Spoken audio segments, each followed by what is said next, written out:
Not too many people had TVs in those days. Matter of fact, Helen probably never mentioned. I think she had the third TV in Sayreville.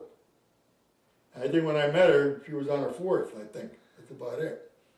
But they're very expensive. And one of my aunts got a TV. And of course, on Tuesday night, Milton Berle came on. I mean, this was the best. Matter of fact, that Milton Berle show, they had this guy called Marco. He's from South Amboy. My father grew up with him.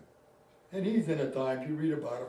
Every time Milton Berle would say the word makeup, this guy would come around with like a bag of flour and hit somebody over the head or whatever. But anyway, so it was on Tuesday night, Milton Berle went on. The world stopped. And yet people, because no one knew TV laying there on the floor, sit on a recliner.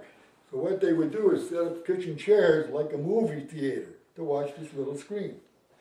And you would sit there, somebody would maybe make popcorn, and that's how you watched Milton Berle. Matter of fact, I belonged to a Marine Corps League in Milltown, and Mr. Joe Ziemba, who was a former councilman and a World War II Marine, and he told me that when they originated this detachment in which I belonged, they had to stop having meetings on Tuesday nights because no one would come to the meetings because they didn't want to miss Milton Berle. So the world revolved around Milton Berle. This is true. Then I went to Reed Street, and there was a Mr. Stiles over there. He had a little TV, and his TV was probably about 3.5 inches, although the box was probably about that big. And then he used to come out with magnifying, and we watched, of course, Howdy Doody, and a test pattern was on. You sit there looking at a test pattern. And then when I lived on Reed Street, and Reed Street, again, it was a junky house, but it was our house.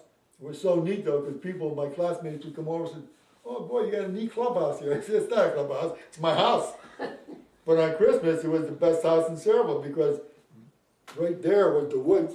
So we would go in and get these pieces of pine, and decorate our porch and stuff like that. And of course, it looked like the stable. I mean, you couldn't get any better than that. And then as a pin boy, my brother was a paper boy, I would help him out. And with the money he earned, among with other things, then we did buy our own TV. Meanwhile, another good job that we had was being a pin boy. Now, you could either set up down Cislow's bowling alleys across from the Borough Hall, or Red Top, which is on Journey Mill Road, or the Hercules Parlin Club.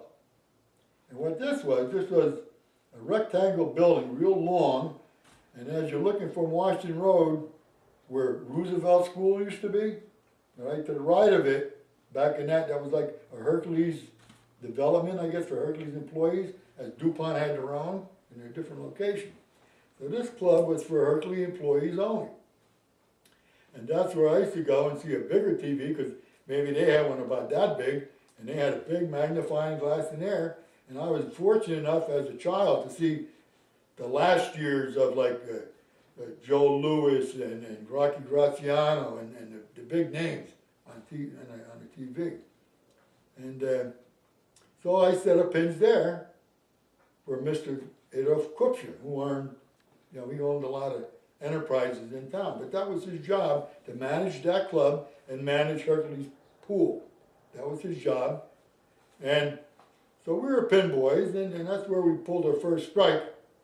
And I forget what we got, but I think we said, we're not going to set up unless we get a nickel more. Well, he said, no way. So we're sitting there watching TV, not doing anything. And one of the guys, I won't mention his name, but he would never go home and tell his father he went on strike. So he's trying to keep up, and finally he gave us the nickel more, and then we got on with our job. And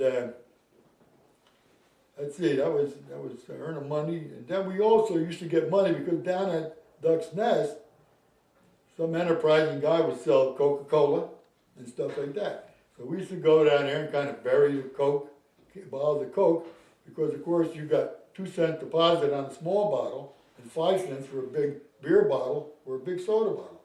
Now if you consider movies was only 20 cents to get in, the old Colony movie in Sayreville, where Sunnyside Restaurant is, or in South River, And I always told my kids, I said, you know, people look at the Rockwell painting where the boy and girl in the sweet shop, one Coke, two straws. They weren't romantic, they just couldn't afford a nickel.